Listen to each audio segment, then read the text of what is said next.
Welcome, Reflections. You are over here with Tarithia, and we are back for another Conjure, Hoodoo, Voodoo, Root Workers Tale. Now, if you haven't heard about the Conjure Balls reflection, they said Conjure Balls reflection. What are you talking about? What are Conjure Balls? Stick around, Reflections. After the story time, you're going to know what Conjure Balls mean, okay?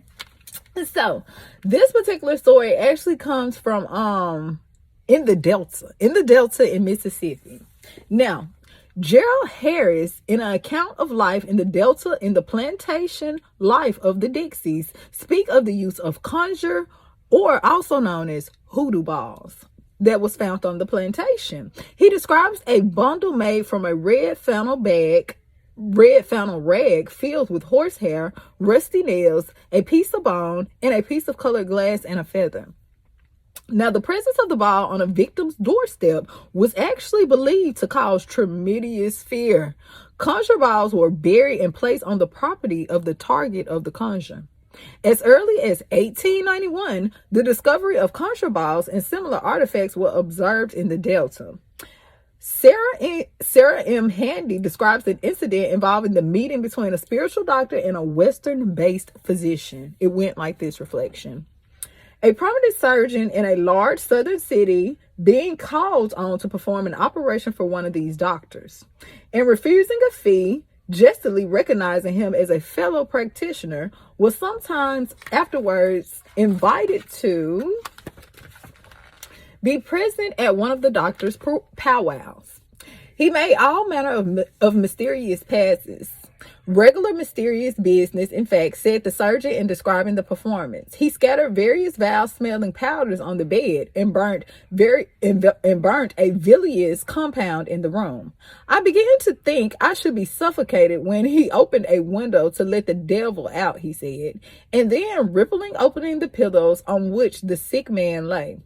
He took out several little balls of feathers, which he said had done the mischief. These had wet with coal oil, burned them, and buried the ashes. Then he announced that the patient should surely get well, when in actuality he did, such as a power of imagination. However, the fellow had a mild fever, and he was much more frightened than sick, and I believe the fraud was giving him quarantine all the time. Reflection, not quarantine all the time. So he's saying that this particular practitioner, the doctor in this particular hoodoo worker, went out to help this man, reflection, and he's saying that he don't believe the man helped them at all. The man found a conjure ball, and he said that this was the reason that the patient was getting sick. And the physician was like, no, I don't believe that, because the conjure doctor actually wet it with coal oil. Then he burned it and he buried the ashes, dust to dust. Okay. So the physician, he was like, no, I don't believe that. He was more scared than anything. It couldn't have been that little ball of hair and nails and all that. They couldn't have did it. Is it true, or is it all just superstition? Let's keep it going. Now, in East Tennessee, folklorist Joseph S. Hall interviewed several cultural informants in 1956 who shared various accounts of lore surrounding witches and spiritual practitioners. Some informants claimed that the witches in the region could be identified by their use of the conjure balls, okay? A local witch was believed to have identified when wads of hair were found in her straw bed when she passed. The ball of hair was described as a conjure ball. Remember, didn't I tell you can't be letting everybody in your hair, reflection? And if you do reflection, get the rest of your hair, because you never know. Trust no one, reflection, allegedly. Or is it all just superstitious? But this is actually what they were making the conjure balls out of, is their hair. Okay? Let's keep it going. It says the ball of hair was described as a conjure ball that would bring sickness or death. The hairball was just a little bunch of black hair mixed with beeswax and a couple of other things that I'm not going to mention. Okay, the old woman tossed this thing at the person who she wished to eliminate. A number of techniques could be found in the Mid-South root work and conjure to keep away witches. One approach was used in Arkansas in 1907, suggesting placing a barrel of water by the doorway of your home to keep away these entities.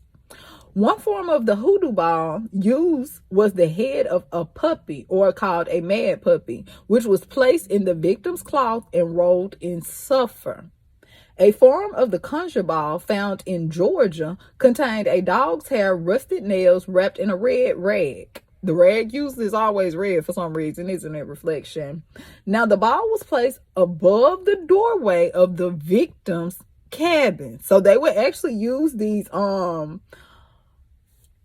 conjure balls, which were balls of hair reflection mixed with a couple of other things, and they would use these to cause sicknesses or death even on a particular whoever the particular conjure victim is.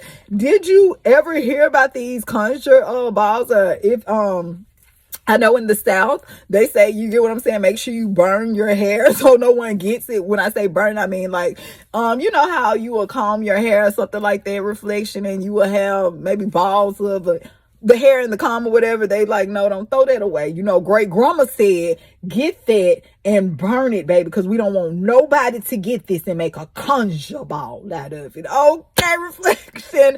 Or is it all just superstition? So with that being said, reflection, I am here to bring you another voodoo root worker's tale out of the Mid-South. So until next time, do not forget to hit the like and subscribe button so you never miss out on another video. Ashe?